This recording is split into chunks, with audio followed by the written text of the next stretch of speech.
आदरणीय सभापति जी, मैं यहाँ आदरणीय राष्ट्रपति जी के अभिभाषण की चर्चा में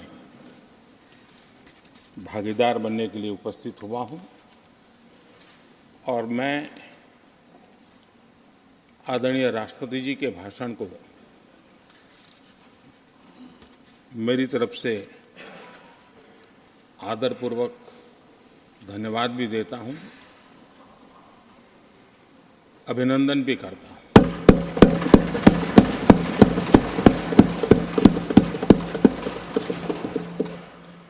आदरणीय सभापति जी, ये 75वां गणतंत्र दिवस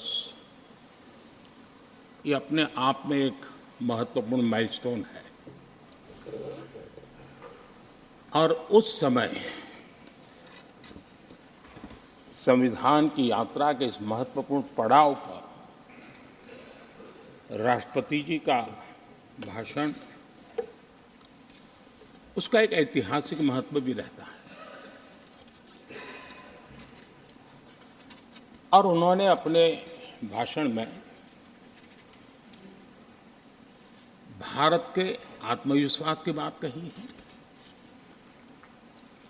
भारत के उज्जवल भविष्य के प्रति विश्वास को प्रकट किया है और भारत के कोटि कोटि जनों का जो सामर्थ्य है उस सामर्थ्य को बहुत ही कम शब्दों में लेकिन बहुत ही शानदार तरीके से देश के सामने सदन के माध्यम से प्रस्तुत किया है।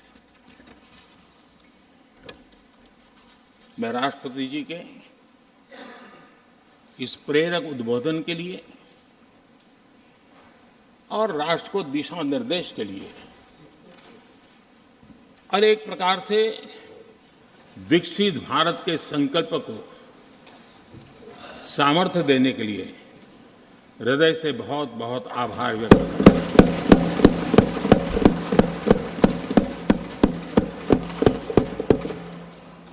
चर्चा के दरमियान अनेक मान्य सदस्यों ने अपने विचार रखे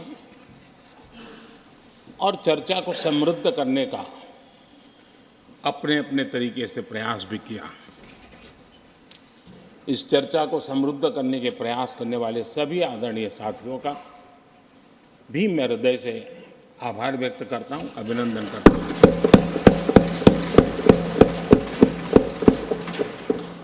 कुछ साथियों के लिए आलोचना करना, कड़वी बातें करना ये उनकी मजबूरी थी, उनके प्रति भी मैं संवेदनाएं प्रकट करता हूं।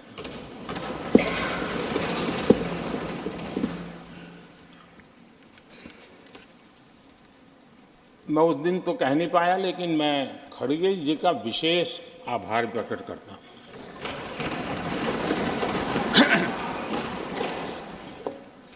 बहुत ध्यान से सुन रहा था खड़गे जी उस दिन में और ऐसा आनंद आया, ऐसा बहुत कम मिलता है। लोकसभा में तो कभी कभी मिल जाता है लेकिन आजकल वो दूसरी ड्यूटी पर है तो मनोरंजन कम मिलता है, लेकिन लोकसभा में मनोरंजन जो कमी हमें खल रही है उस दिन आपने पूरी कर दी।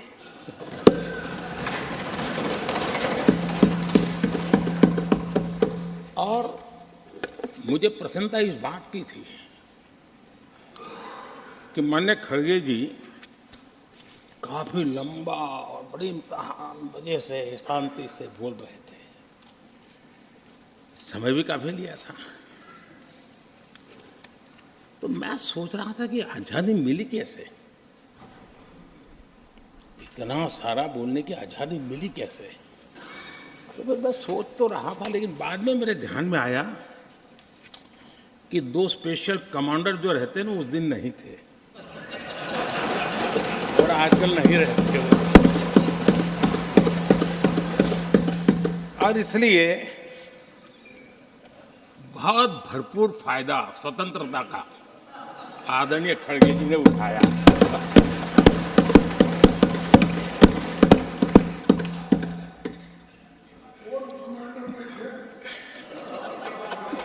और मुझे लगता है कि उस दिन खड़गे जी ने सिनेमा का एक गाना सुना होगा, ऐसा मौका फिर कहाँ मिलेगा।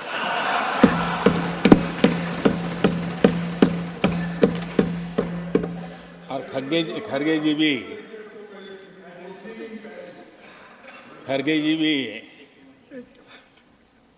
एम्पायर नहीं है, कमांडोज नहीं है, तो चौके छक्के मारने में मजा आ रहा था उनको।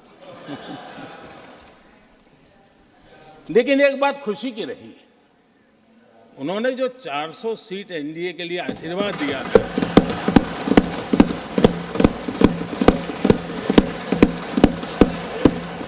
और मैं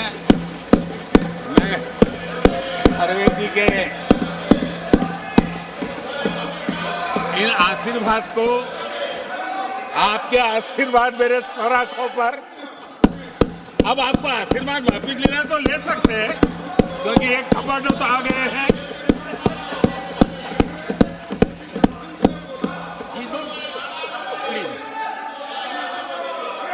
आदरणीय सभापति जी,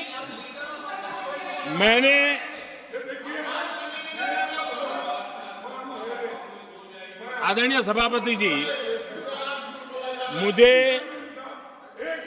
मुझे पिछले वर्ष का वो प्रसंग बराबर याद है। उस सदन में हम बैठते थे और देश के प्रधानमंत्री की आवाज को गला घोंटने का भरपूर प्रयास किया गया। हम बड़े धैर्य के साथ, बड़ी नम्रता के साथ आपके एक एक शब्द को सुनते रहे, और आज भी आप न सुनने की तैयारी के साथ आए हैं। आप न सुनने की तैयारी के साथ आए हैं, लेकिन मेरी आवाज को आप दबा नहीं सकते हैं।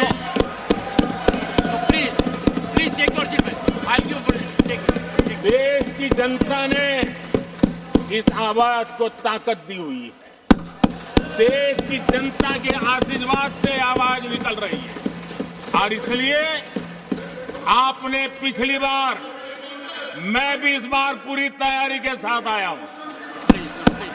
मैंने सोचा था कि उस वक्त कि शायद आप जैसे व्यक्ति सदन में आए हैं तो मर्यादाओं का पालन करेंगे, लेकिन 1.5-2 घंटे तक क्या जुल्म किया था आप लोगों ने मुझ पर, और उसके बाद भी मैंने एक भी शब्दों की मर्यादाएं तोड़ी नहीं थी। आदरणीय सभापति जी, मैंने भी एक प्रार्थना की है, और प्रार्थना तो कर सकते हैं, और मैं तो करता रहता हूं। पश्चिम बंगाल से आपको जो चैलेंज आई है,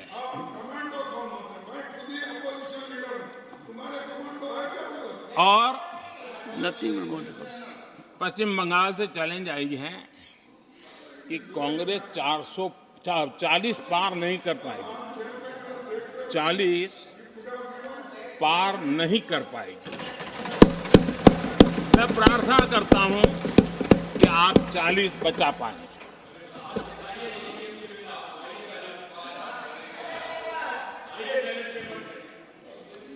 आदरणीय सभापति जी, हमको बहुत सुनाया गया है, और हमने सुना है। लोकतंत्र में आपका कहने का अधिकार है, और हमारी सुनने की जिम्मेवारी है। और आज जो भी बातें हुई हैं, उसको मुझे देश के सामने रखनी चाहिए, और इसलिए मैं प्रयास करूंगा। आदरणीय सभापति जी, ये जब सुनता हूं, उधर भी सुना, इधर भी सुना, मेरा विश्वास पक्का हो गया है कि ये पार्टी सोच से भी आउटडेटेड हो गई है।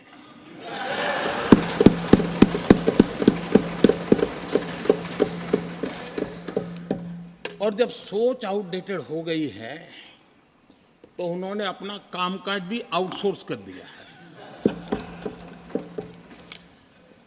देखते ही देखते इतना बड़ा दल, इतने दशकों पर तक देश पर राज करने वाला दल, ऐसा पतन, ऐसी गिरावट हमें खुशी नहीं हो रही है।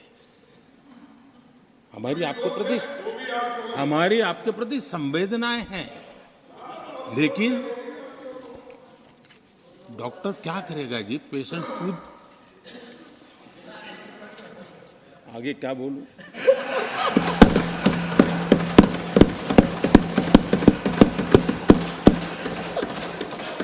आदरणीय सभापति जी, ये बात सही है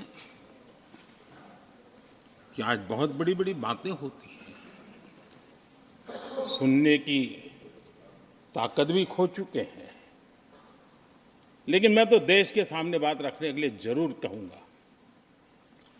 जिस कांग्रेस ने सत्ता के लालच में सरेआम लोकतंत्र का गला घोंट दिया था,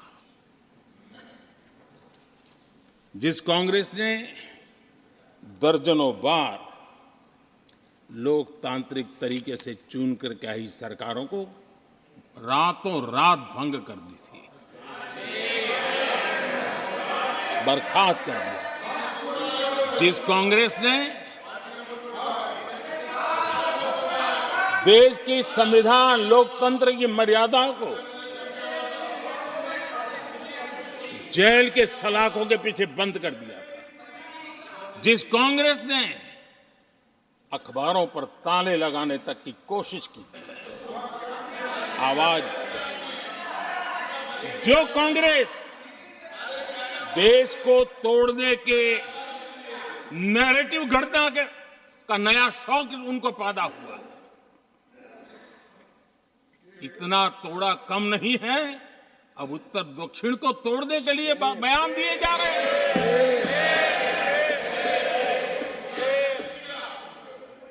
और ये कांग्रेस हमें लोकतंत्र और फेडरलिज्म उस पर प्रवचन दे रही है।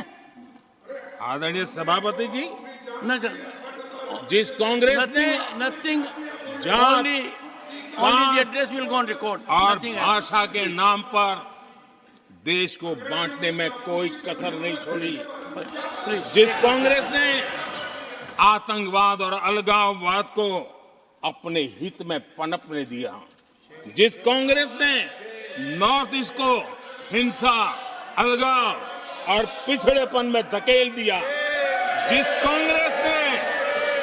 कांग्रेस के राज में नक्सलवाद के लिए देश के लिए एक बहुत बड़ी चुनौती बनाकर के छोड़ दिया, जिस कांग्रेस ने देश की बहुत बड़ी जमीन दुश्मनों के हवाले कर दी, जिस कांग्रेस ने देश की सेनाओं का आधुनिकीकरण होने से रोक दिया, वो आज हमें राष्ट्रीय सुरक्षा और आंतरिक सुरक्षा के लिए भाषण दे रहे हैं। जिस कांग्रेस ने आजादी के बाद से ही कंफ्यूज रही, उनको उद्योग जरूरी है कि खेती जरूरी है, उसी कंफ्यूजन में गुजारा किया। जो कांग्रेस तय नहीं कर पाई कि नेशनलाइजेशन करना है कि प्राइवेटाइजेशन करना है, उलझती रही। जो कांग्रेस 10 वर्ष में 12 नंबर से 11 नंबर पर आर्थिक व्यवस्था ले आ पाई, 10 साल में 12 से 11 नंबर, और आप 12 से 11 आने में बहुत मेहनत नहीं पड़ती है, जैसे जैसे आगे बढ़ते हैं तो मेहनत और बढ़ती है। हम 10 साल में 5 नंबर पे ले आए,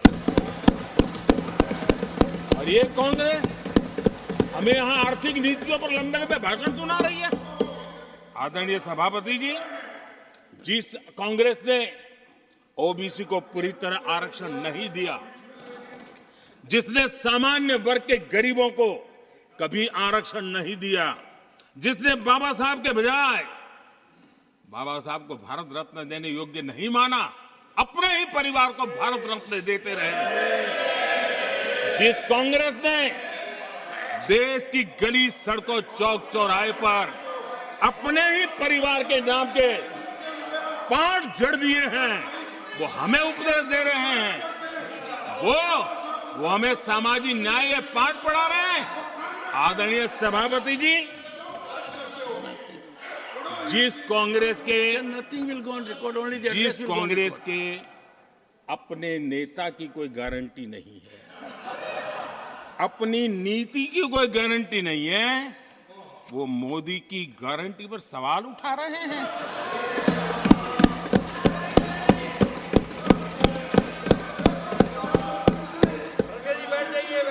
आदरणीय सभापति जी,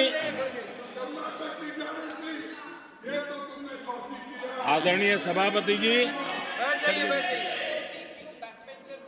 यहां एक शिकायत थी।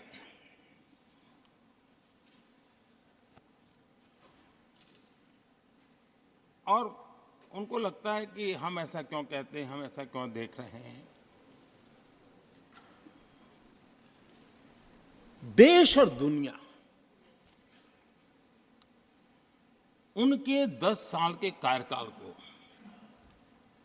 ऐसे क्यों देखती थी? देश क्यों नाराज हो गया?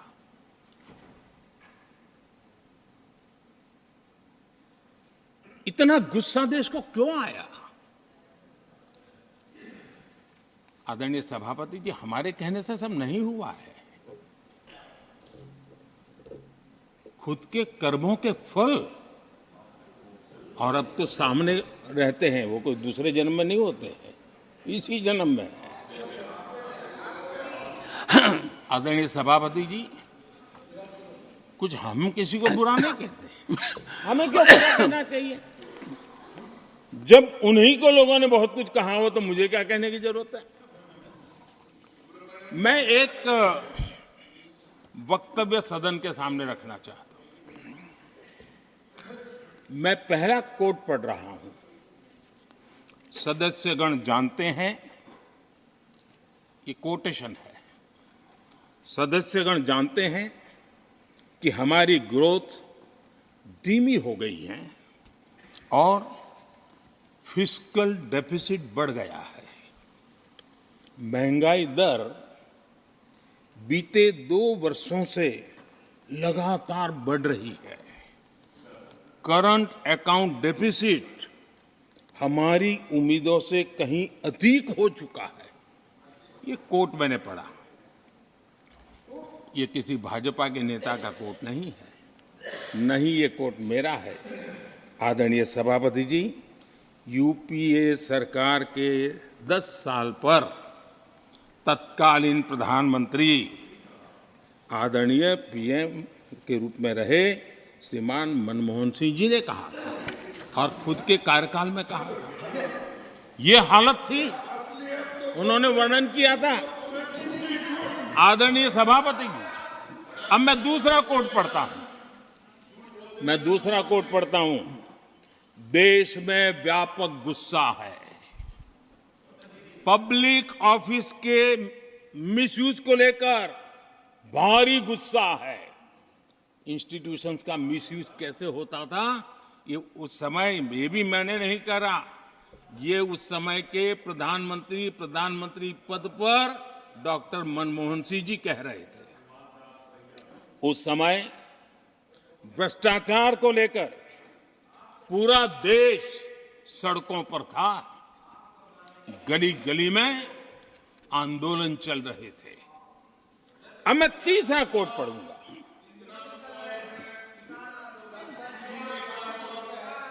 एक संशोधन की कुछ पंक्तियां हैं, इसको भी आप सुनिए। टैक्स कलेक्शन में भ्रष्टाचार होता है, इसके लिए जीएसटी लाना चाहिए। राशन की योजना में लीकेज होती है, जिससे देश का गरीब सबसे अधिक पीड़ित है। इसको रोकने के लिए उपाय खोजने होंगे। सरकारी ठेके जैसे दिए जा रहे हैं उस पर शक होता है। ये भी तत्कालीन प्रधानमंत्री आदरणीय मनमोहन सिंह जी ने कहा था।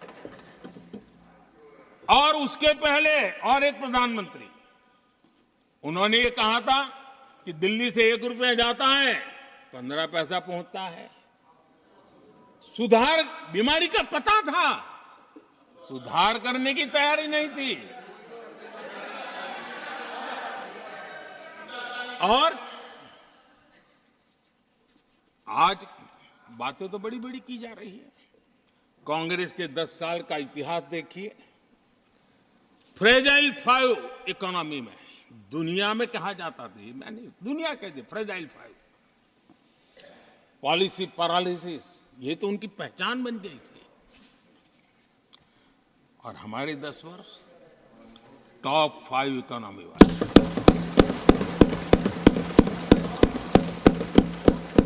हमारे बड़े और निर्णायक फैसलों के लिए 10 साल याद किए जाएंगे। आदरणीय सभापति जी, हम उस कठिन दौर से बहुत मेहनत करके, सोच समझ करके देश को संकटों से बाहर लाए हैं। ये देश ऐसे ही आशीर्वाद नहीं दे रहा है। आदरणीय सभापति जी, यहां सदन में अंग्रेजों को याद किया गया। Unbecoming conduct, please continue. No please please. आदरणीय सभापति जी, इस सदन में अंग्रेजों को याद किया गया। अब राजा महाराजाओं का तो अंग्रेजों के साथ गहरा नाता रहा था उस समय। तो अब मैं जरा पूछना चाहता हूं कि अंग्रेजों से कौन इंस्पायर्ड था। मैं तो ये तो नहीं पूछूंगा कि कांग्रेस पार्टी को जन्म किसने दिया था, ये तो मैं नहीं पूछूंगा। आजादी के बाद भी देश में गुलामी की मानसिकता को किसने बढ़ावा दिया? अगर आप अंग्रेजों से प्रभावित नहीं थे तो अंग्रेजों की बनाई दंड संहिता, पिनल कोड, आपने क्यों नहीं बदली? आदरणीय सभापति जी, अगर आप अंग्रेजों से प्रभावित नहीं थे तो अंग्रेजों के जमाने के सैकड़ों कानून क्यों चलते रहे? आप अगर अंग्रेजों से प्रभावित नहीं थे तो लाल बत्ती कल्चर, ये लाल बत्ती कल्चर इतने दशकों बाद भी क्यों चलता? अगर आप अंग्रेजों से प्रभावित नहीं थे तो भारत का बजट शाम को 5 बजे इसलिए आता था क्योंकि ब्रिटिश पार्लियामेंट का सुबह शुरू होने का समय होता था। ये ब्रिटेन की पार्लियामेंट के समय के अनुकूल शाम 5 बजे बजट की परंपरा क्यों चलाए रखी थी आपने? कौन अंग्रेजों से इंस्पायर था? पर आप अंग्रेजों से प्रेरित नहीं थे तो हमारी सेनाओं के चिन्हों पर आज भी गुलामी के प्रतीक अब तक क्यों बने हुए थे? हम एक के बाद एक हटा रहे हैं।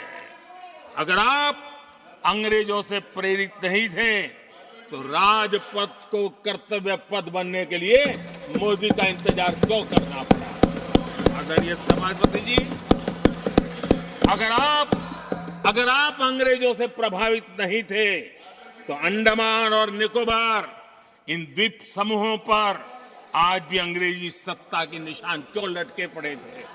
आदरणीय सभापति जी, अगर आप अंग्रेजों से प्रभावित नहीं थे तो इस देश के सेना के जवान देश के लिए मन मिटते रहे, लेकिन देश के जवानों के सम्मान में एक वॉर मेमोरियल तक आप बना नहीं पाए थे।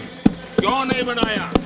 अगर आप अंग्रेजों से इंस्पायर्ड नहीं थे, प्रभावित नहीं थे, तो भारतीय भाषाओं को हीन भावना से क्यों देखा?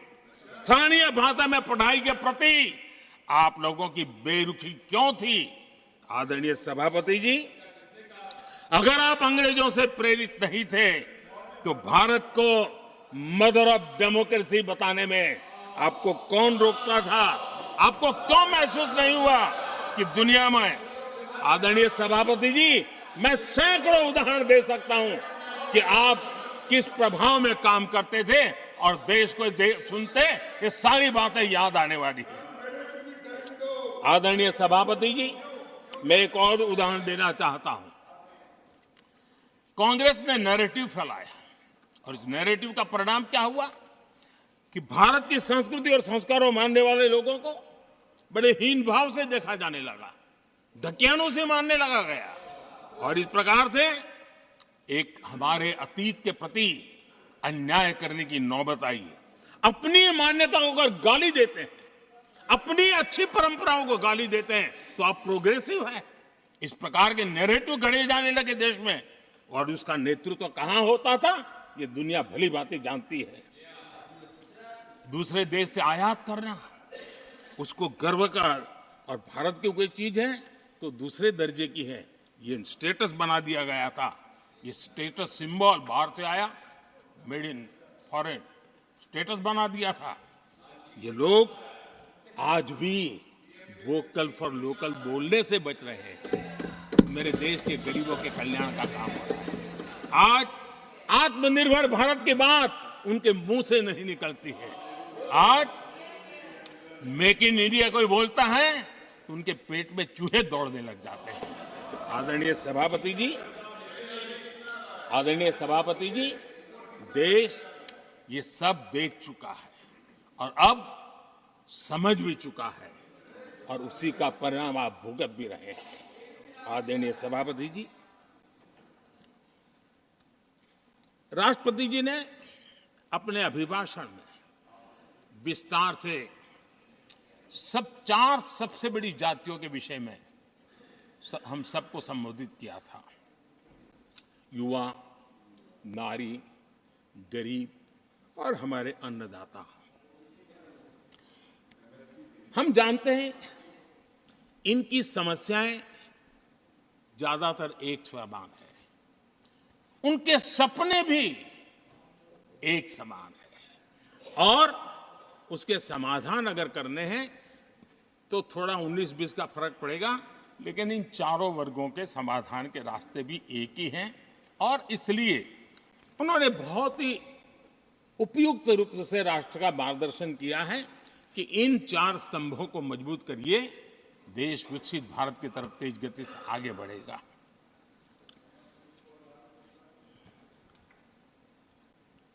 आदरणीय सभापति जी, अगर हम 21वीं सदी में हैं, हम विकसित भारत के सपने को इसी सदी में 2047 तक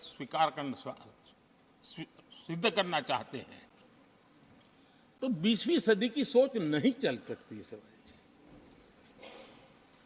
20वीं सदी का स्वार्थी एजेंडा, मैं और मेरा वाला जो खेल है ना, वो 21वीं सदी में देश को समृद्ध नहीं, विकसित भारत नहीं बना सकता है। कांग्रेस इन दिनों काफी बातें हो रही है जाति की, फिर से एक बार क्यों जरूरत पड़ गई उनको मैं तो नहीं जानता हूं, लेकिन अगर उनको जरूरत पड़ी है तो पहले जरा अपने गरिबान में झांके तो उनको पता चलेगा क्या किया है। दलित, पिछड़े और आदिवासी, कांग्रेस जन्मजात उनकी सबसे बड़ी विरोधी रही है।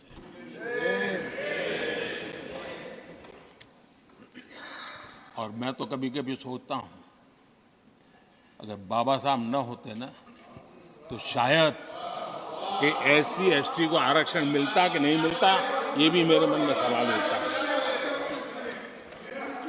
आदरणीय सभापति जी, और मैं ये कह रहा हूं, इसके पीछे मेरे पास प्रमाण है।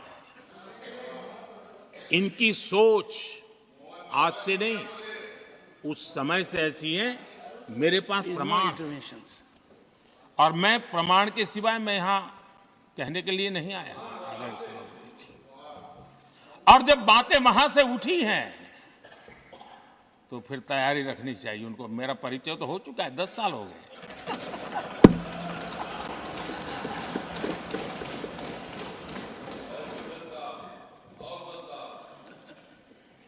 एक बार, और मैं आदरपूर्वक नेहरू जी को इन दिनों ज्यादा याद करता हूं, क्योंकि हमारे साथियों की अपेक्षा रहती है कि जरा उनको तो बोलो, कुछ तो बोल रहा थे। अब देखिए, एक बार नेहरू जी ने एक चिट्ठी लिखी थी, और ये चिट्ठी मुख्यमंत्रियों को लिखी थी। मैं उसका अनुवाद पढ़ रहा हूं। उन्होंने लिखा था, ये देश के प्रधानमंत्री पंडित नेहरू जी द्वारा उस समय के देश के मुख्यमंत्रियों को लिखी गई चिट्ठी है, ऑन रिकॉर्ड है। मैं अनुवाद पढ़ता हूं। मैं किसी भी आरक्षण को पसंद नहीं करता, और खासकर नौकरी में आरक्षण तो कतई नहीं। मैं ऐसे किसी भी कदम के खिलाफ हूं जो अकुशलता को बढ़ावा दे, जो दोयम दर्जे की तरफ ले जाए। ये पंडित नेहरू ने मुख्यमंत्रियों को लिखी हुई चिट्ठी है। और तब जाकर के मैं कहता हूं, ये जन्मजात इसके विरोधी है। नेहरू जी कहते थे, अगर एससी, एसटी, ओबीसी को नौकरियों में आरक्षण मिला तो सरकारी काम का स्तर गिर जाएगा। और आज जो आंकड़े गिनाते हैं ना कि इतने यहां हैं, इतने यहां हैं, उसका मूल यहां है, क्योंकि उस समय उन्होंने रोक दिया था, रिक्रूटमेंट ही मत करो। अगर उस समय सरकार में भर्ती हुई होती और वो प्रमोशन करते करते आगे बढ़ते तो आज यहां पर पहुंचते। सभापति जी, ये कोर्ट में पढ़ रहा हूं, आप वेरीफाई कर सकते हैं। मैं पंडित नेहरू का कोर्ट पढ़ रहा हूं।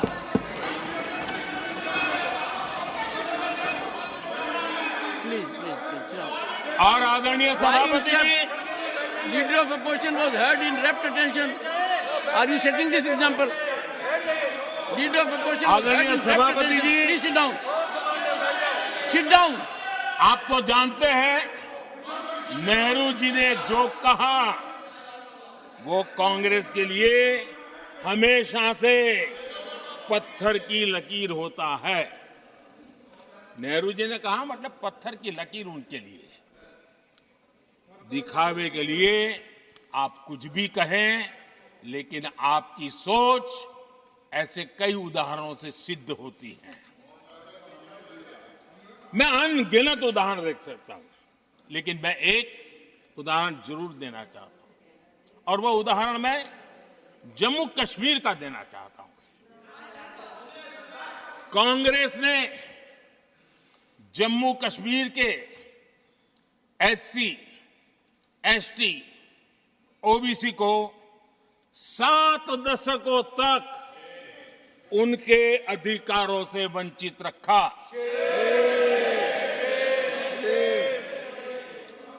आर्टिकल 370 में हम कितनी जीतेंगे उसकी बात अभी नहीं कर रहा हूं। आर्टिकल 370 को निरस्त किया, तब जाकर के इतने दशकों के बाद एसटी, एसटी, ओबीसी को वो अधिकार मिले जो देश के लोगों को बरसों से मिले हुए थे, उसको रोक के रखा था। जम्मू कश्मीर में फॉरेस्ट राइट्स एक्ट उनको प्राप्त नहीं था। जम्मू कश्मीर में प्रिवेंशन ऑफ एट्रोसिटी एक्ट नहीं था। ये हमने 370 हटाकर ये अधिकार उनको दिए। हमारे एससी समुदाय में भी सबसे पीछे पीड़ित कोई रहा तो हमारा वाल्मीकि समाज रहा, लेकिन हमारे वाल्मीकि परिवारों को भी 7 दशक के बाद भी जम्मू कश्मीर में रहे लोगों की सेवा करते रहे, लेकिन डोमिसाइल का अधिकार नहीं दिया गया। ये है। और मैं आज देश को भी अवगत करना चाहता हूं कि स्थानीय निकायों में, लोकल सेल्फ गवर्नमेंट्स में ओबीसी के आरक्षण का विधेयक भी कल 6 फरवरी को लोकसभा में भी पारित होगा।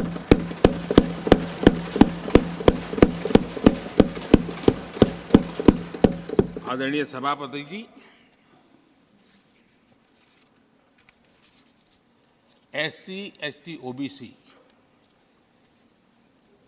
उनको बड़ी भागीदारी लेने में कांग्रेस और साथियों को हमेशा परेशानी रही है। बाबा साहब की राजनीति को, बाबा साहब के विचारों को खत्म करने के लिए कोई कसर उन्होंने छोड़ी नहीं है। वक्तव्य अवेलेबल है, चुनाव में क्या क्या बोला गया है वो भी अवेलेबल है। इनको भारत रत्न भी देने की तैयारी नहीं थी, वो भी भाजपा के समर्थन से और सरकार बनी, तब बाबा साहब को भारत रत्न। इतना ही नहीं, सीताराम केसरी अति पिछड़ी जाति से कांग्रेस पार्टी के अध्यक्ष उठा करके फुटपाथ पर फेंक दिया गया। ओबीसी, वो वीडियो अवेलेबल है, वो देश ने देखा सीताराम केसरी के साथ क्या हुआ। और आदरणीय सभापति जी, इनके एक मार्गदर्शक अमेरिका में बैठे हैं। सभापति जी, इनके एक मार्गदर्शक अमेरिका में बैठे हैं। Sir, only the address will go on record. जो Only address, no. पिछले चुनाव में हुआ तो हुआ के लिए फेमस हो गए थे, और कांग्रेस इस परिवार के काफी करीबी है। उन्होंने अभी संविधान निर्माता बाबा साहब आम्बेडकर के उनके योगदान को छोटा करने का भरपूर प्रयास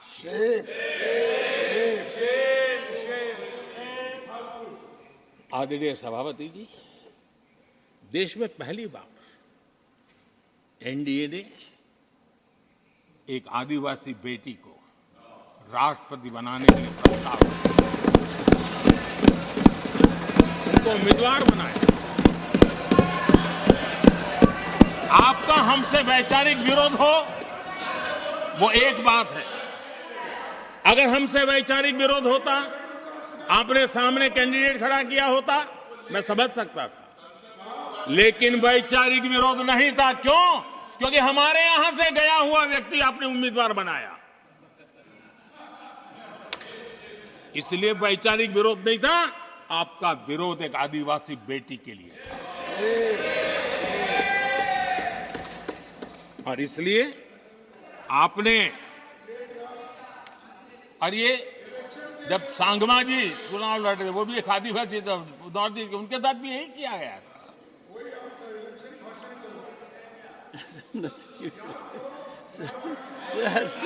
और आज तक सभापति जी, राष्ट्रपति जी का अपमान करने की घटनाएं कम नहीं है। पहली बार इस देश में हुआ है। उनके जिम्मेवार लोगों के मुंह से ऐसी ऐसी बातें निकली है, शर्म से माथा झुक जाए। राष्ट्रपति के लिए ऐसी भाषा बोली गई है, मन में जो कसक पड़ी है ना, वो कहीं न कहीं इस प्रकार से निकलते रहती है। एनडीए के अंदर हमने 10 साल काम करने का मौका मिला। हमने पहले दलित को और अब आदिवासी को हमने हमेशा हमारी प्राथमिकता क्या है इसका परिचय दिया।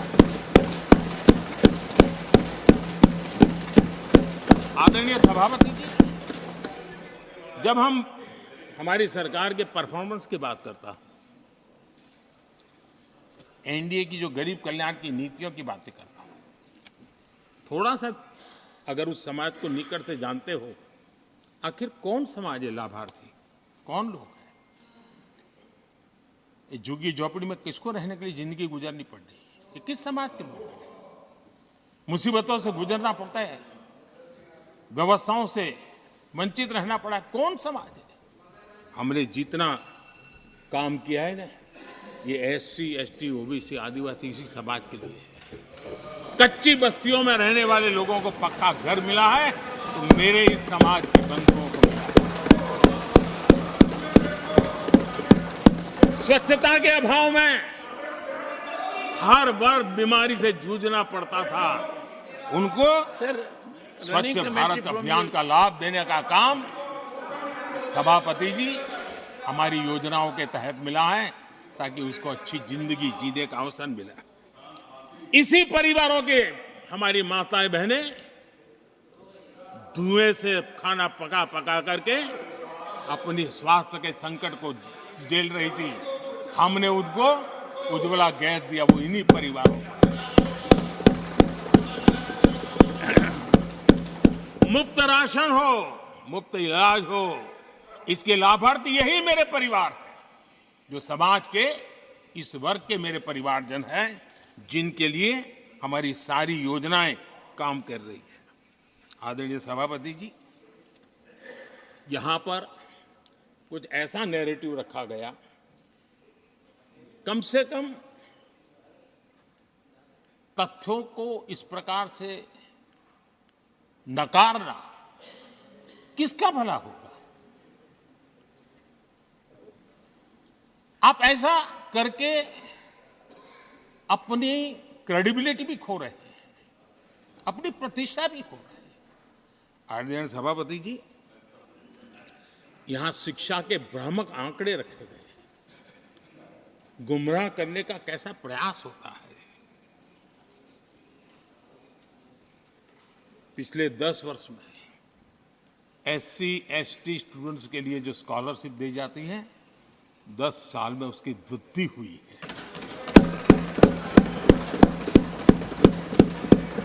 इन 10 वर्षों में स्कूलों में, हायर एजुकेशन में नामांकन की संख्या भी बहुत बढ़ी है और ड्रॉप आउट बहुत तेजी से कम हुआ है। आदरणीय सभापति जी, 10 साल पहले 120 एकलव्य मॉडल स्कूल थे। आदरणीय सभापति जी, आज 400 एकलव्य मॉडल स्कूल।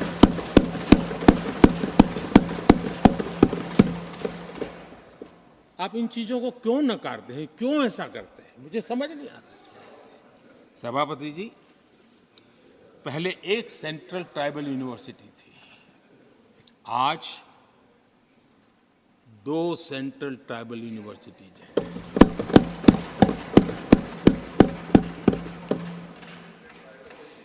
आदरणीय सभापति जी, ये भी सच्चाई है कि लंबे अरसे तक दलित, पिछड़े, आदिवासी बेटे बेटियां कॉलेजों का दरवाजा तक नहीं देख पाते थे। मुझे याद है, मैं गुजरात में जब सीएम बना तो मेरे लिए चौंकाने वाला एनालिसिस मेरे सामने आया। गुजरात में उमरगांव से अंबाजीपुरा बेल्ट आदिवासी बहुल क्षेत्र है। हमारे दिग्विजय जी के एक दामाद भी उसी इलाके में है। उस पूरे इलाके में साइंस स्ट्रीम की एक भी स्कूल नहीं थी।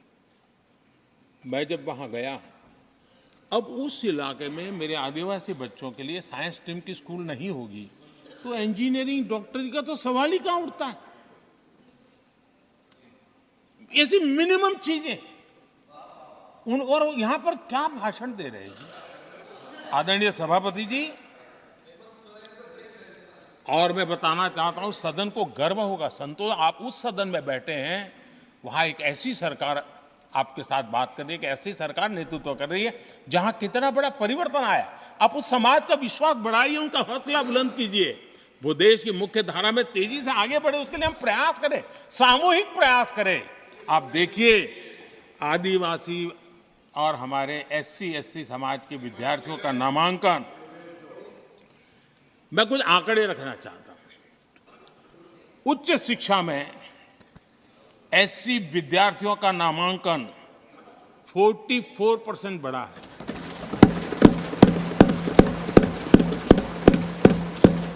उच्च शिक्षा में एसटी विद्यार्थियों का नामांकन 65% बढ़ा है। हायर एजुकेशन में ओबीसी समाज के विद्यार्थियों का नामांकन में 45% बढ़ोतरी। और जब मेरे गरीब, दलित, पिछड़े, आदिवासी, वंचित उन परिवार के बच्चे हायर एजुकेशन में जाएंगे, डॉक्टर बनेंगे, इंजीनियर बनेंगे, उस समाज के अंदर एक नया वातावरण पैदा होगा। और उस दिशा में हमारी कोशिश यही है कि मूलभूत समस्याओं का समाधान करने के लिए थोड़ा समय लगे, लेकिन मजबूती से काम करें। और इसलिए हमने एजुकेशन पर इस प्रकार से बल दे के काम किया है। कृपा करके, जानकारियों का अभाव है तो कहीं हम जानकारियां दे देंगे, लेकिन ऐसे नैरेटिव मत बनाइए ताकि आपकी प्रतिष्ठा भी कम हो, आपके शब्द की ताकत खत्म हो जाए। आप पर दया आ जाती है कभी कभी।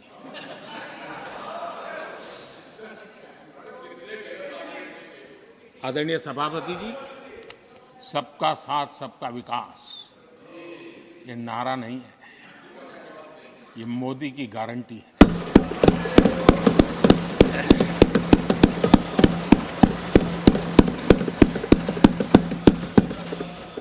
और जब इतने सारे काम करते हैं, मुझे किसी ने एक कविता लिख करके भेजी थी। कविता तो बड़ी लंबी है, तो उसमें एक वाक्य है, मोदी की गारंटी का दौर है। मोदी की गारंटी का दौर है। नए भारत की भोर, नए भारत की भोर, आउट ऑफ वारंटी चल रही दुकानें, आउट ऑफ वारंटी चल रही दुकानें, खोजे अपनी ठोर।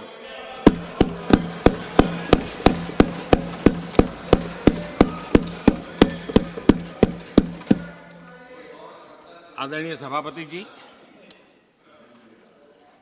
किस प्रकार से देश में निराशा फैलाने का प्रयास, मैं ये तो समझता हूं, जो लोग इतनी निराशा की गर्त में डूब चुके हैं, वैसे निराशा फैलाने का उनका सामर्थ्य भी बचा नहीं है। वो भी सामर्थ्य नहीं बचा। आशा का तो संचार कर ही नहीं सकते, जो खुद निराशा में डूबे उनसे आशा है। लेकिन देश में हर जगह जहां बैठो वहां निराशा निराशा निराशा फैलाने का जो खेल चल रहा है और सच्चाई को नकार करके हो रहा है, वो न खुद का भला कर पाएंगे न देश का भला कर पाएंगे। आदरणीय सभापति जी, हर बार एक ही गाना गाया जाता है, समाज के कुछ वर्गों को भड़काने के लिए बिना हकीकतों को ऐसे वाक्य बोल दिए जाते हैं। मैं जरा देश के सामने कुछ हकीकत बोलना चाहता हूं, और मुझे विश्वास है मीडिया इस ऐसे विषयों पर जरा डिबेट कर ले ताकि पता चले।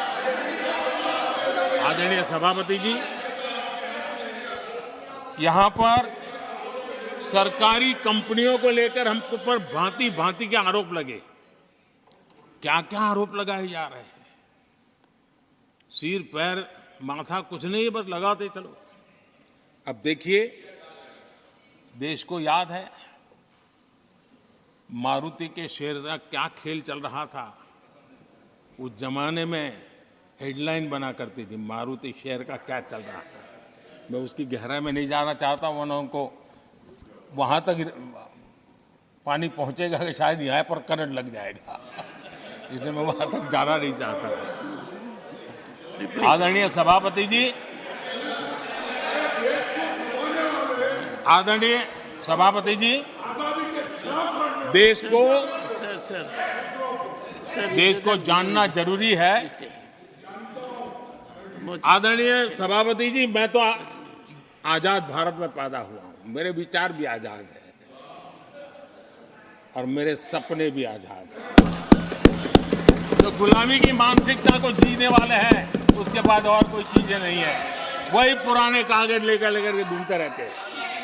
आदरणीय सभापति जी, कांग्रेस ने कहा कि हमने पीएसयू बेच दिए, पीएसयू डुबो दिए, बाती बाती की बातें यहां सुन और वरिष्ठ लोगों के मुंह से सुन रहा था। याद कीजिए बीएसएनएल, एमटीएनएल को बर्बाद करने वाले कौन थे? वो कौन सा कालखंड था जब बीएसएनएल, एमटीएनएल बर्बाद हो चुके? जरा याद कीजिए एचएएल, उसकी दुर्दशा क्या करके रखी थी, बर्बादी। और जाकर के गेट पर भाषण देकर के 2019 का चुनाव लड़ने का एजेंडा तय होता था एचएएल के नाम पर। जिन्होंने एचएएल को तबाह कर दिया था वो एचएएल के गेट पर जाकर के भाषण झाड़ रहे थे। आदरणीय सभापति जी, एयर इंडिया को किसने तबाह कर दिया, किसने बर्बाद कर दिया? ये हालत कौन लाया था? कांग्रेस पार्टी और यूपीए ये 10 साल की उनकी बर्बादी से मुंह नहीं मोड़ सकते। देश भली भांति जानता है। और अब मैं हमारे कार्यकाल के जरा सफलता की बात बताना चाहता हूं। आदरणीय सभापति जी, आज जिस बीएसएनएल को आपने तबाह करके छोड़ा था ना, वो बीएसएनएल आज made in India 4G, 5G उस तरफ आगे बढ़ रहा है और दुनिया का ध्यान आकर्षित कर रहा है। आदरणीय सभापति जी, एचएएल के लिए इतने भ्रम फैलाए, आज रिकॉर्ड मैन्युफैक्चरिंग एचएएल के कर रहा है, रिकॉर्ड रेवेन्यू जनरेट कर रहा है एचएएल, जिसको लेकर के इतने जो होले चलाए। और कर्नाटका में एशिया की सबसे बड़ी हेलीकॉप्टर बनाने वाली कंपनी एचएएल बन गई। कहां छोड़ा था, कहां जाके लगाया, हमने पहुंचाया।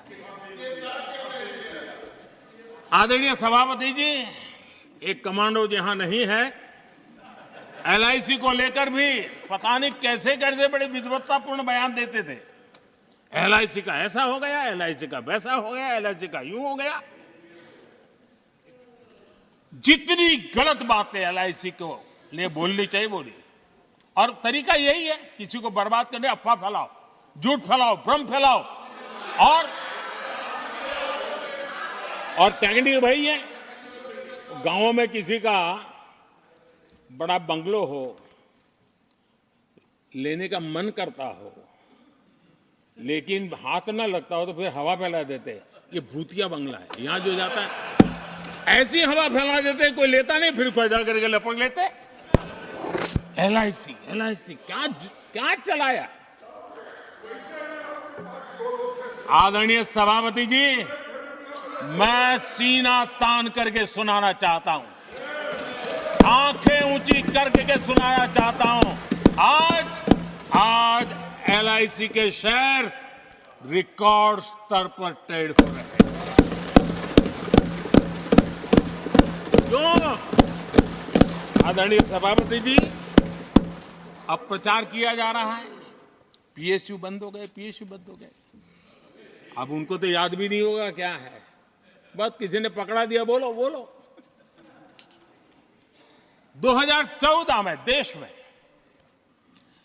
234 पीएसयू थे, 234 2000 उनके यूपीए के 10 साल के कालखंड में।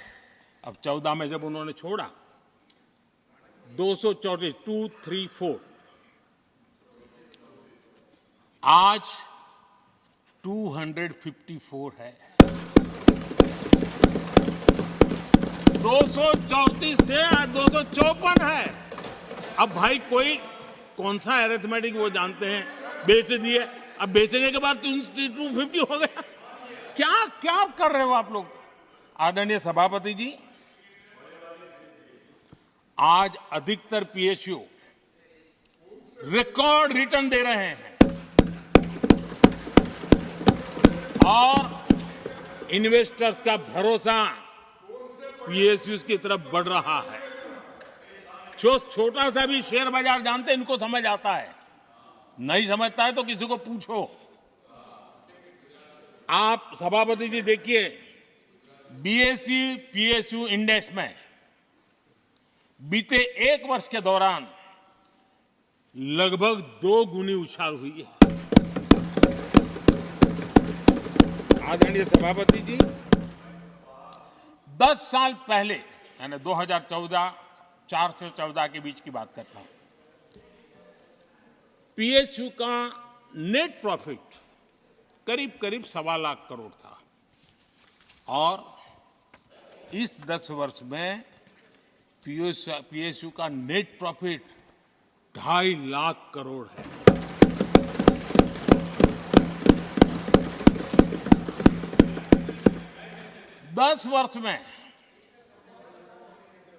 हमारे 10 वर्ष में पीएसयू की नेट वर्थ 9.5 लाख करोड़ से बढ़कर के 17 लाख करोड़ हो गई है।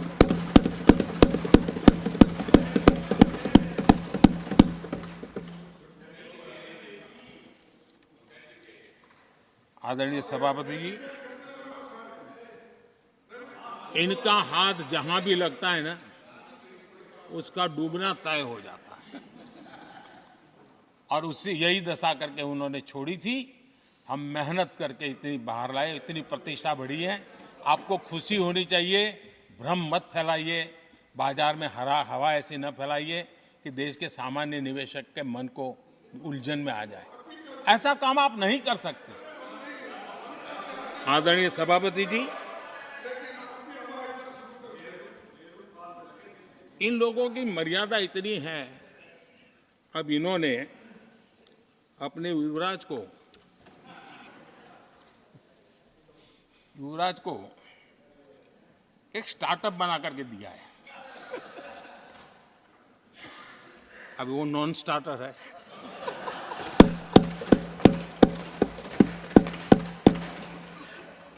न तो वो लिफ्ट हो रहा है, न वो लॉन्च हो रहा है।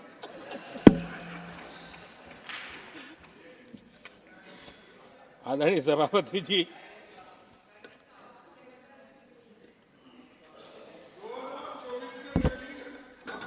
आप पिछली बार भी इतनी शांति से रहे हो तो कितना मजा आता।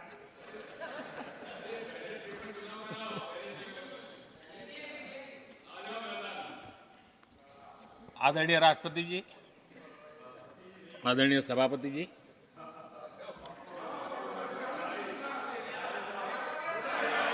बधाई हो, बधाई हो, बधाई हो, सबको बधाई हो। आदरणीय सभापति जी, मेरा सौभाग्य रहा कि मुझे लंबे समय तक एक राज्य के मुख्यमंत्री के नाते देश की और जनता की सेवा करने का अवसर मिला और इसलिए मैं रीजनल एस्पिरेशंस को बहुत भली भांति समझता हूं, क्योंकि मैं उस प्रोसेस से निकला हूं। जैसे हमारे यहाँ दिग्विजय जी, उनको भली भांति सहज समझ आता है भाई एक राज्य के लिए क्या होता है। हम लोग उसी दुनिया से निकल करके आए हैं, तो हमें अनुभव है, पता है। शरद राव जी को है, तो ऐसे कुछ लोग हैं यहाँ जिनको ये सारी चीज़ों का पता है। देवगढ़ा साहब है, तो इन लोगों के इन सारी चीज़ों का पता है, तो हम इसका महात्मा ही समझते हैं। हमें कोई किताबों में नहीं पढ़ना पड़ता है, हम अनुभव कर करके आए हैं। और ये भी सच्चाई है साहब, 10 साल यूपीए की पूरी शक्ति गुजरात को क्या कुछ न करने में लगी हुई थी, आप कल्पना नहीं कर सकते। लेकिन मैं आंसू नहीं बहाता, मैं रोने की मेरी आदत नहीं है जी। लेकिन तब भी उतने संकटों के बावजूद भी, उतने जुल्म के बाद भी हर प्रकार की मुसीबतों को झेलते हुए भी मेरी तो मुसीबत ऐसी थी कि यहाँ किसी मिनिस्टर से मुझे अपॉइंटमेंट नहीं मिलती थी। वो कहते थे भाई आप जानते हो मेरी तो दोस्ती है, मैं फ़ोन पे बात कर लूँगा, लेकिन कहीं फ़ोटो वोटो निकल गए, ये डर रहता था। यहाँ मंत्रियों का डर ऐसा था। अब खैर उनकी मुसीबतें मैं समझ सकता हूँ। मेरे यहाँ एक बार बहुत प्राकृतिक आपदा आई। मैंने उस समय प्रधानमंत्री जी को बड़ा रिक्वेस्ट किया कि आप आइए, एक बार जरा देख लीजिए। उनका कार्यक्रम बना, फिर साहब एक एडवाइजरी कमेटी बनी थी ना, शायद वहाँ से हुक्म आया, तो कोई हेलीकॉप्टर से हवाई निरीक्षण करे वो तो मैं समझ सकता हूँ। साहब वो कार्यक्रम बदल करके साउथ में किस राज्य में गए तो मुझे याद नहीं रहा आज, और बोले हम हवाई जहाज से ऊपर से देख लेंगे, हम गुजरात में नहीं आएंगे। मैं सूरत पहुंचा हुआ था, वो आने वाले थे, मैं जानता हूँ आखिर में क्या हुआ होगा। तो आप कल्पना कर सकते हैं साहब, प्राकृतिक आपदा में भी मैंने ऐसी मुसीबतों को झेला है, लेकिन उसके बावजूद भी उस समय भी मेरा मंत्र था, आज भी मेरा मंत्र है कि देश के विकास के लिए राज्य का विकास, भारत के विकास के लिए गुजरात का विकास, और हम सबको इसी रास्ते पर चलना चाहिए। हम राज्यों का विकास से ही राष्ट्र का विकास कर पाएंगे। इस पे कोई विवाद नहीं हो सकता है, कोई विवाद नहीं हो सकता है। और मैं आपको विश्वास देता हूं सभापति जी, राज्य अगर एक कदम चलता है तो 2 कदम चलने की ताकत देने के लिए मैं तैयार हूं।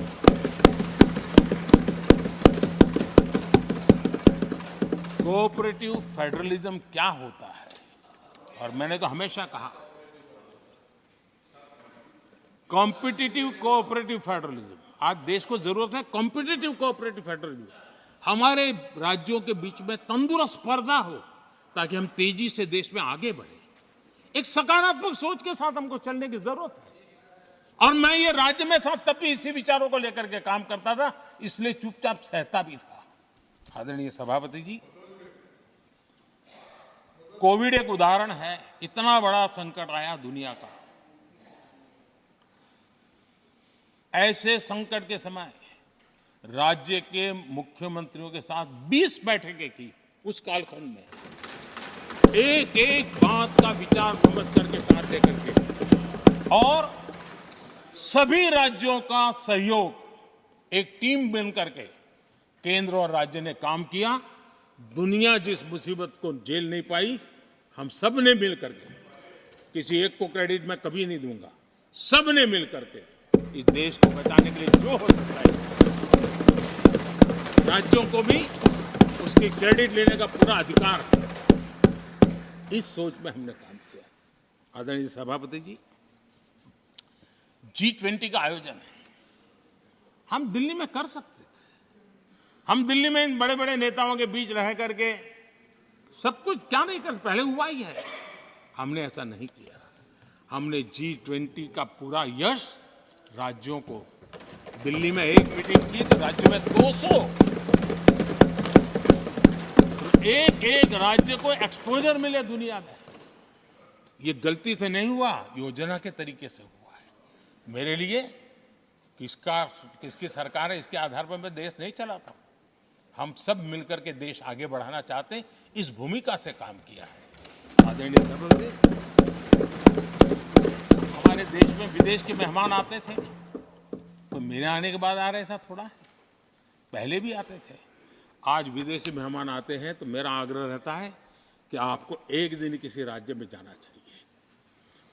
मैं उनको लेते के जाता हूं राज्यों में, ताकि उनको पता चले कि मेरा देश यानी दिल्ली नहीं है, मेरा देश चेन्नई में भी है, मेरा देश बेंगलुरु में भी है, मेरा देश हैदराबाद में भी है, मेरा देश पुरी में भी है, भुवनेश्वर में भी है, मेरा देश कलकत्ता में भी है, मेरा देश गुवाहाटी में भी है। पूरे दुनिया को मेरे देश के हर कोने का एक्सपोजर मिले, इसके लिए हम कोशिश करते हैं। वहां की सरकार का सहयोग असहयोग इसके तराजू पर नहीं तोड़ते। एक ईमानदारी से इस देश के भविष्य के लिए पूरे विश्व मेरे भारत को जाने, इसके लिए हम प्रयास करते हैं। और मैं अभी भी 26 जनवरी को इतना बड़ा काम रहता है, सबको मालूम है, उसके बाद भी मैं 25 तारीख को फ्रांस के राष्ट्रपति को राजस्थान की गलियों में घुमा रहा था। मैं दुनिया को पता चले कि मेरा राजस्थान ऐसा है।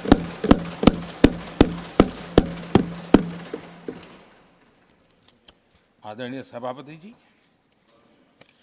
हमने एक बहुत बड़ा कार्यक्रम लिया जिसकी विश्व में एक मॉडल के रूप में चर्चा हो रही है, एस्पिरेशनल डिस्ट्रिक्ट।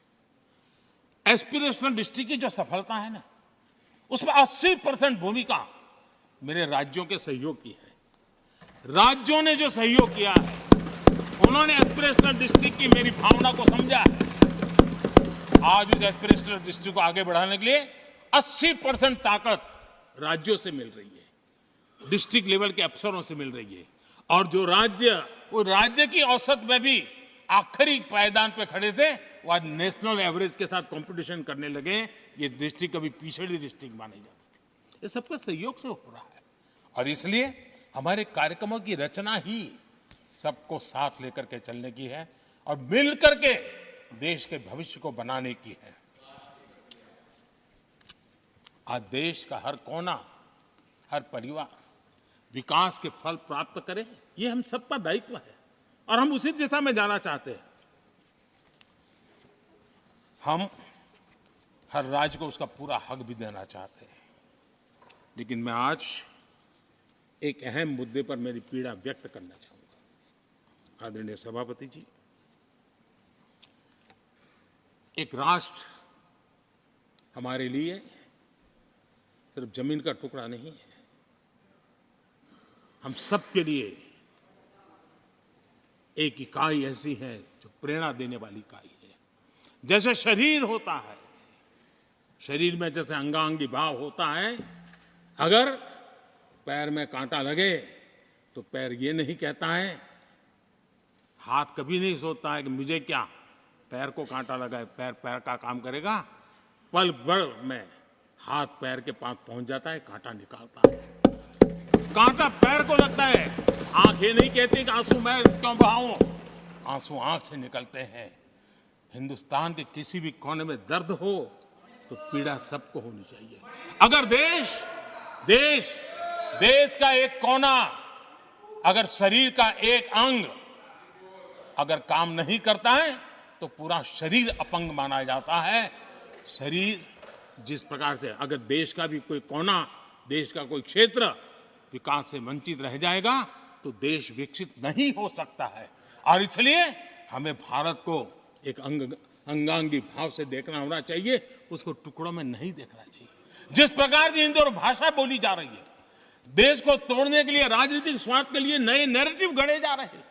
एक पूरी सरकार मैदान में उतर करके भाषा गढ़ रही है। इससे बड़ा देश का दुर्भाग्य क्या हो सकता है? आप मुझे बताइए, झारखंड का कोई आदिवासी बच्चा अगर ओलंपिक के खेल के अंदर जाकर के मेडल लेकर आएगा तो क्या हम ये सोचते हैं कि तो झारखंड का बच्चा है? पूरा देश कहता है हमारा देश है। जब एक झारखंड का बच्चे में प्रतिभा देखते हैं और देश हजारों करोड़ रुपया, हजारों लाखों रुपया खर्च करके उसको अच्छे कोचिंग के लिए दुनिया के किसी देश में भेजता है, तो हम ये सोचेंगे कि खर्चा झारखंड के लिए हो रहा है, क्या देश के लिए नहीं हो रहा है? हम क्या करने लगे हैं, क्या भाषा बोलने लगे? इस देश का गौरव, हमारे यहां वैक्सीन, देश के करोड़ों लोगों को वैक्सीन का, हम ये कहेंगे वैक्सीन तो उस कोने में बनी थी इसलिए हक उनका है, देश को नहीं मिल सकती? कैसा सोच सकते हैं? क्या वैक्सीन उस शहर में बनी थी इसलिए देश के और भागों को इसका लाभ नहीं मिलेगा, ये सोचेंगे क्या? क्या सोच बन गई है? और एक राष्ट्रीय दल के अंदर से ऐसे विचार है, ये बहुत बहुत दुखद की बात है। मैं पूछना चाहता हूं आदरणीय सभापति जी, क्या अगर हिमालय कल कहना शुरू कर दें, हिमालय कल बोलना शुरू कर दें, ये नदियां मेरे यहां से बहती हैं, मैं तुम्हें पानी नहीं दे दूंगा, पानी का अधिकार मेरा है, देश का क्या होगा? देश कहां जाकर के रुकेगा? अगर जिन राज्यों में कोयला है वो कह दें कोयला नहीं मिलेगा, ये हमारी संपत्ति है, जाओ तुम अंधेरे में गुजारा करो, देश कैसे चलेगा? आदरणीय सभापति जी, ऑक्सीजन, कोविड के समय हमारे यहां ऑक्सीजन की संभावनाएं पूर्वी कार्य में जो उद्योग है उसके साथ देश के पूरे देश को ऑक्सीजन की जरूरत थी। अगर उस समय पूरब के लोग कह करके बैठ जाते ऑक्सीजन को हम नहीं दे सकते, हमारे लोगों की जरूरत है, देश को कुछ नहीं मिलेगा, क्या होता देश का? उन्होंने संकट झेल करके भी देश को ऑक्सीजन पहुंचाया। देश के अंदर ये भाव तोड़ने का क्या प्रयास हो रहा है? क्या इस प्रकार से देश को हमारा टैक्स, हमारे मनी किस भाषा में बोला जा रहा है? ये देश के भविष्य के लिए नया खतरा पैदा करने वाली बात है।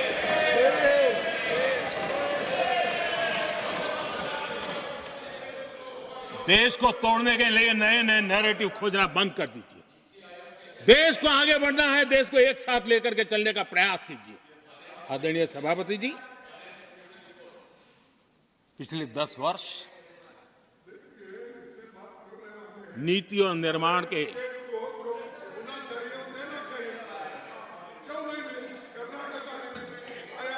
आदरणीय सभापति जी, आदरणीय सभापति जी, nothing will go on record. No. आदरणीय सभापति जी, take your seat. नीति और निर्माण, This conduct doesn't suit your ये position. नए भारत की नई दिशा दिखाने के लिए Please take your seat. जो दिशा हमने पकड़ी, Please take your seat, sir. जो निर्माण कार्य हमने लिए हैं, बीते 1 दशक में हमारा पूरा फोकस बेसिक सुविधाएं जरूर मिले उस पर हमारा ध्यान केंद्रित रहा है। आदरणीय सभापति जी, हर परिवार का जीवन स्तर ऊपर उठे, उसके जीवन में ईज ऑफ लिविंग बढ़े। अब समय की मांग है उसकी क्वालिटी ऑफ लाइफ में हम कैसे सुधार लाए। हम आने वाले दिनों में हमारी पूरी शक्ति, पूरा सामर्थ्य ईज ऑफ लिविंग से एक कदम आगे बढ़ करके क्वालिटी ऑफ लाइफ की तरफ हम बढ़ाना चाहते हैं। हम उसके लिए जाएंगे। आदरणीय सभापति जी, आने वाले 5 वर्ष न्यू मिडिल क्लास जो गरीबी से निकल करके बाहर आए हैं, ऐसे न्यू मिडिल क्लास को नई ऊंचाई और सशक्त बनाने के लिए हम अनेकविध कार्यक्रम पहुंचाने के लिए पूरा प्रयास करने वाले हैं।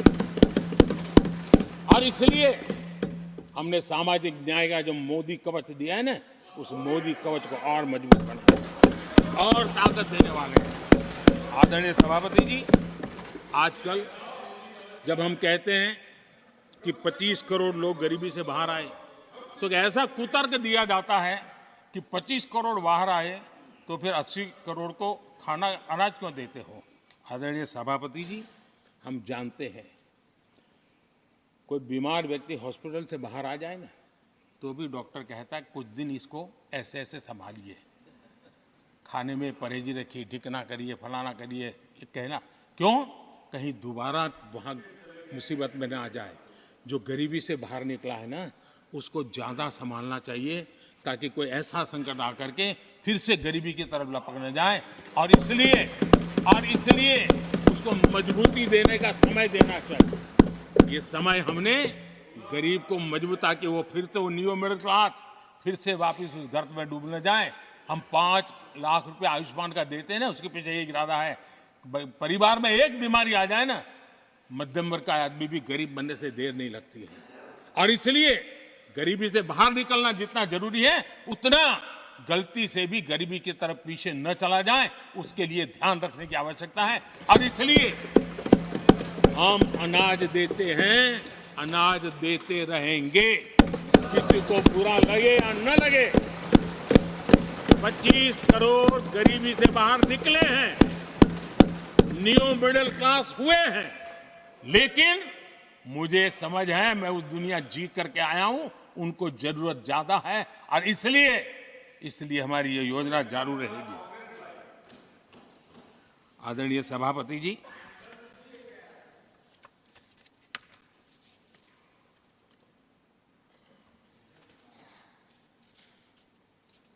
देश जानता है आदरणीय सभापति जी, और इसीलिए मैंने गारंटी दी है। मेरी गारंटी है, गरीबों के 5 लाख रुपए तक की इलाज की सुविधा आगे भी मिलती रहेगी। मेरी गारंटी है, मोदी की गारंटी है। 80% डिस्काउंट से जो दवाइयां मिल रही हैं, जो दवाइयां मिल रही हैं, जिसका लाभ मध्यम वर्ग गरीब को मिल रहा है, वो मिलता रहेगा। आदरणीय सभापति जी, मोदी की गारंटी है कि किसानों को जो सम्मान निधि मिल रही है, वो सम्मान निधि चालू रहेगी ताकि विकास की यात्रा में वो ताकत के साथ जुड़ जाए। आदरणीय सभापति जी, गरीबों को पक्के घर देने का मेरा अभियान है। अगर परिवार बड़ा होता है, नया परिवार बनता है, पक्के घर देने का मेरा कार्यक्रम जारी रहेगा। नल से जल योजना मेरा पक्का इरादा है और मेरा पक्की गारंटी है कि नल से जल, हम नए शौचालय बनाने की जरूरत पड़ेगी, मेरा पक्की गारंटी है, हम जारी रखेंगे। ये काम सारे तेजी से चलेंगे क्योंकि विकास का जो रास्ता, विकास की जो दिशा हमने पकड़ी है, इसको हम किसी भी हालत में जरा भी धीमी नहीं होने देना चाहते। आदरणीय सभापति जी, हमारी सरकार का तीसरा टर्म दूर नहीं है।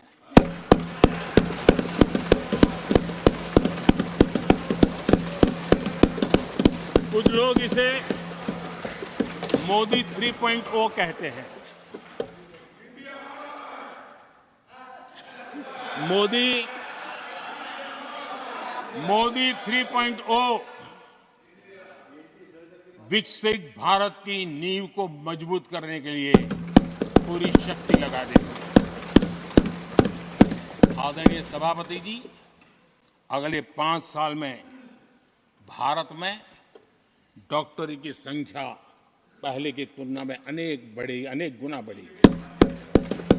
मेडिकल कॉलेजों की संख्या बढ़ेगी। इस देश में इलाज बहुत सस्ता और सुलभ हो जाएगा। आदरणीय सभापति जी, अगले 5 साल में हर गरीब के घर में नल से जल का कनेक्शन होगा। आदरणीय सभापति जी, आने वाले 5 साल में उन गरीब को पीएम आवास जो देने हैं, एक भी वंचित नहीं रहे, इसका पक्का ख्याल रखा जाएगा। अगले 5 साल सोलर पावर से बिजली बिल जीरो, बिजली बिल जीरो। देश के कितने नागरिकों, करोड़ों नागरिकों को बिजली बिल जीरो। और ठीक अगर आयोजन करेंगे तो अपने घर पर बिजली बना करके बेच करके कमाई कर पाएंगे। ये अगले 5 साल का कार्यक्रम है। आदरणीय सभापति जी, अगले 5 साल देश में पाइप से गैस के कनेक्शन, पूरे देश में नेटवर्क बनाने का भरपूर प्रयास किया जाएगा।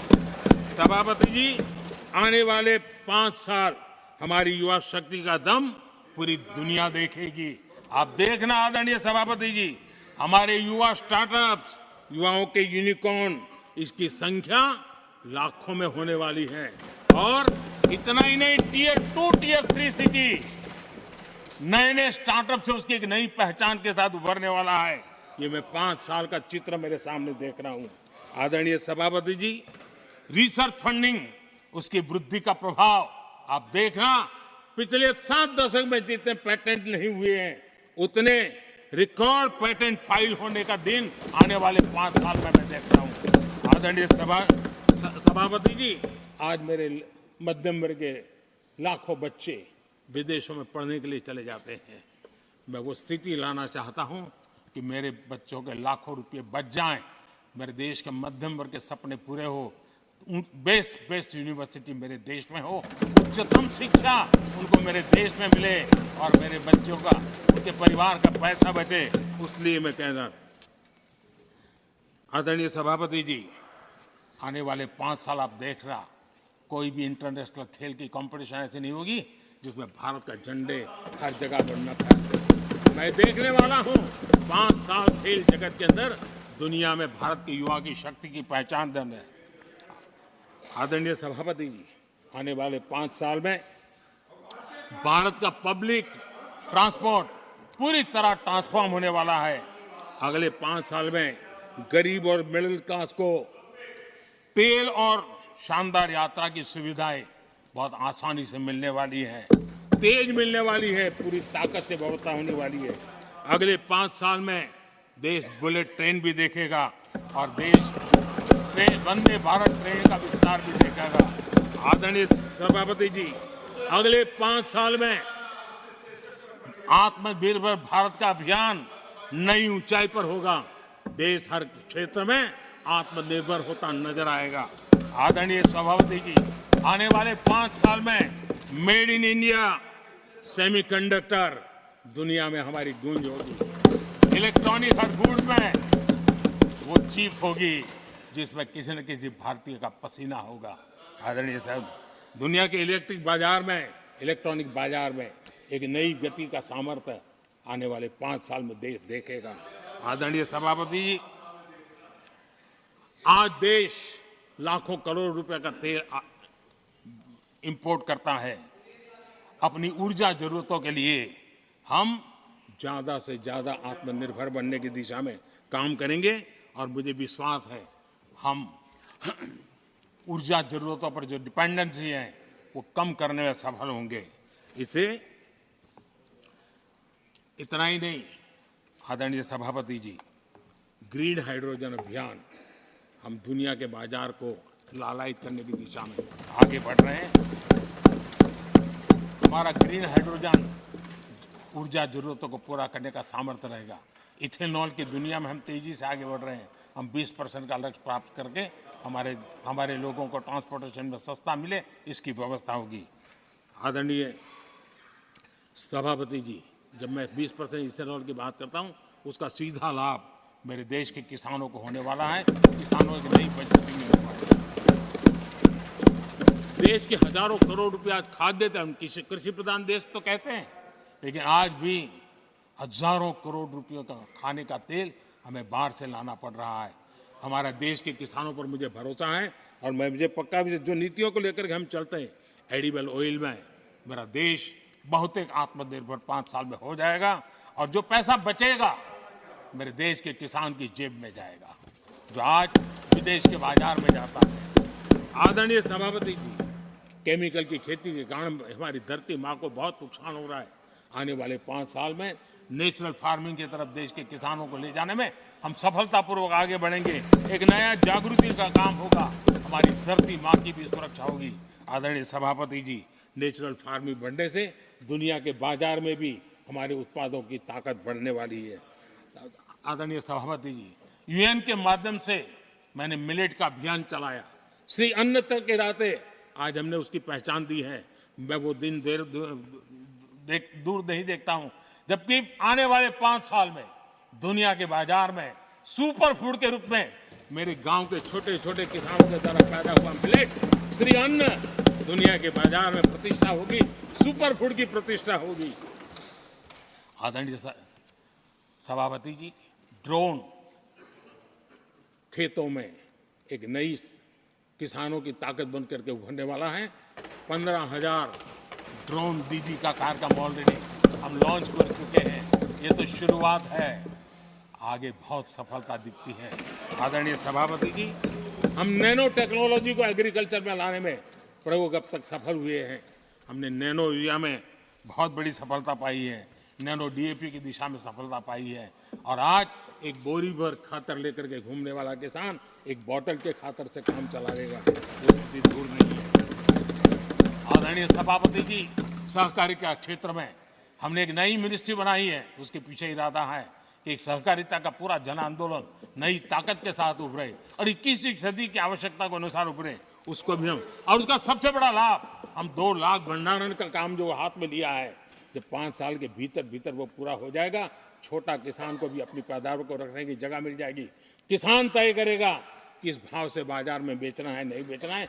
उसको जो बर्बाद होने का डर था वो खत्म हो जाएगा और किसान की आर्थिक ताकत बढ़ जाएगी। पशुपालन और मछली पालन पक्का मैं कहता हूं नए रिकॉर्ड बनाने वाले। आज हमारे यहाँ पशु की संख्या है लेकिन दूध की उत्पादन कम है। हम इस स्थिति को बदल देंगे। फिशरिंग एक्सपोर्ट करने की दुनिया में हम बहुत बड़ी तेजी से विकास करेंगे, ये भी मेरा पूरा विश्वास है। हमने एफपीओ की जो रचना का प्रारंभ किया है, अनुभव बहुत अच्छा है। 5 साल के भीतर किसानों की एक नई संगठन की शक्ति और कृषि उत्पादन में वैल्यू की ताकत, ये लाभ मेरे देश के किसानों को अवश्य मिलने वाला है।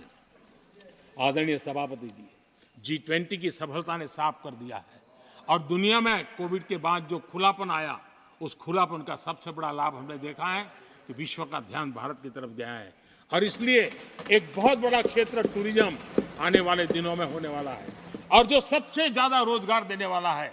आज विश्व के कई देश हैं जिसकी पूरी इकोनॉमी टूरिज्म पर निर्भर है। भारत में भी बहुत से राज्य ऐसे बन सकते हैं जो उनकी पूरी इकोनॉमी का सबसे बड़ा हिस्सा टूरिज्म होगा और वो दिन दूर नहीं है जिन नीतियों को लेकर के हम चल रहे हैं। भारत एक बहुत बड़ा टूरिस्ट डेस्टिनेशन बनने वाला है। आदरणीय सभापति जी, जिसका हिसाब किताब पहले बहुत कम हुआ करता था, जिसकी बातें सुन करके हमारी मजाक उड़ाई जाती थी, जब मैं डिजिटल इंडिया की चर्चा करता था, जब मैं फिनटेक की चर्चा करता था, तब मैं जरा आउट ऑफ बॉक्स के बातें कर रहा हूं ऐसा लोगों को लगता था। आउटडेटेड सोच वालों के लिए सामर्थ्य का अभाव था। लेकिन मैं पूरा विश्वास से कहता हूं आदरणीय सभापति जी, आने वाले 5 वर्ष डिजिटल इकोनॉमी की दुनिया में भारत का डंका बजने वाला है। भारत एक नई शक्ति है और डिजिटल व्यवस्थाएं भारत के सामर्थ्य को बढ़ाने वाली है। विश्व मानता है कि एआई का सबसे ज्यादा उपयोग कोई करने का सामर्थ्य किसी देश में होगा तो हिंदुस्तान में होगा। लेटेस्ट से लेटेस्ट टेक्नोलॉजी का उपयोग मेरा देश करेगा। आदरणीय सभापति जी, स्पेस की दुनिया में भारत का नाम रोशन हो रहा है। हमारे वैज्ञानिकों का पराक्रम नजर आने वाला और आने वाले 5 साल का जो कार्यक्रम है ना, मैं आज उसको शब्दों में बयान नहीं करना चाहता हूं, लेकिन विश्व को अचंभित करने की दिशा में हमारे वैज्ञानिक स्पेस की दुनिया में भारत को ले जाएंगे, ये मेरा पक्का विश्वास है। आदरणीय सभापति, ग्रासरूट लेवल की इकोनॉमी में बहुत बड़ा बदलाव, 10 करोड़ स्वयं सहायता जूथों में हमारी माताएं बहनें जुड़ी हो और 3 करोड़ हमारी लखपति दीदी, ये अपने आप में हमारे बेटियों के उत्कर्ष की गाथा लिखते हैं। आदरणीय सभापति जी, ऐसे अनेक विविध क्षेत्र हैं जिस क्षेत्र में मैं साफ देख रहा हूं आने वाले 5 साल भारत, कभी हम सुना करते थे स्वर्णिम युग था, मुझे वो दिन दूर नहीं दिखते जब 5 साल में वो मजबूत नींव आएगी और 2047 तक पहुंचते पहुंचते ये देश उस स्वर्णिम युग को फिर से जीने लगेगा। इस विश्वास के साथ आदरणीय सभापति जी, विकसित भारत ये शब्दों का खेल नहीं है, ये हमारा कमिटमेंट है और इसके लिए हम समर्पित भाव से, हमारी हर सांस उस काम के लिए है, हमारी हर पल उस काम के लिए है, हमारी हर सोच उस काम के लिए समर्पित है। उसी एक भावना के साथ हम चले हैं, चल रहे हैं, चलते रहेंगे और देश आगे बढ़ता रहेगा, ये मैं आपको विश्वास देता हूं। आने वाली सदियां इस स्वर्ण काल का इतिहास में अंकित करेगी, ये विश्वास मेरे मन में इसलिए है, देश की जनता का मिजाज मैं भली भांति समझ पाता हूं। देश बदलाव के 10 साल के अनुभव को देखा है, एक क्षेत्र में जो बदलाव देखा है वो तेज गति से बदलाव जीवन के हर क्षेत्र में नई ऊंचाइयां, नई ताकत प्राप्त होने वाली है और हर संकल्प को सिद्धि तक पहुंचाना ये हमारी कार्यशैली का हिस्सा है। आदरणीय सभापति जी, मैं फिर एक बार इस सदन में आप सबने जो विचार रखे उसके कारण देश के सामने सत्य रखने का मुझे जो अवसर मिला और डंके की चोट पर सत्य रखने का अवसर मिला और सदन की पवित्रता के बीच रखने का अवसर मिला है, संविधान की पूरी साक्ष्य रख करके ये विचार रखने का अवसर मिला है, मुझे विश्वास है कि देश जिनकी वारंटी खत्म हो गई है उनकी बातें सुन नहीं सकता है, जिसकी गारंटी की ताकत देखी है उसके विचारों के भी विश्वास करते हुए आगे बढ़ेगा। मैं फिर एक बार आदरणीय सभापति जी आपका हृदय से आभार व्यक्त करता हूं और आदरणीय राष्ट्रपति जी को मेरी तरफ से उनके व्याख्यान के लिए आदरपूर्वक अभिनंदन और आभार व्यक्त करते हुए मैं मेरी वाणी को विराम देता हूं। बहुत बहुत धन्यवाद।